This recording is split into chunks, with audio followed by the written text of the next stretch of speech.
I just finished this beast up.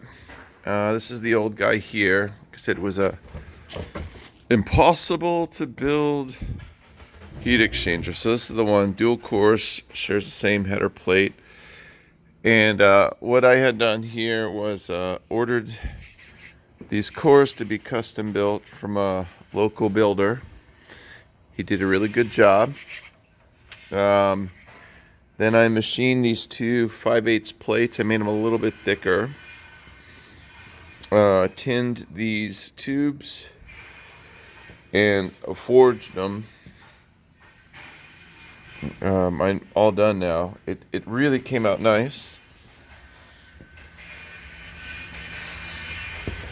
I've been pretty lazy about making this video. I was gonna show the whole process, but anyways, I'm all done now. Thank you for watching. I haven't put it back together yet, so I still have to pressure test it and figure out if there's any leaks, which is normal. They all leak when you put them back together, and then you got to solve that headache with soldering. All right, thank you very much.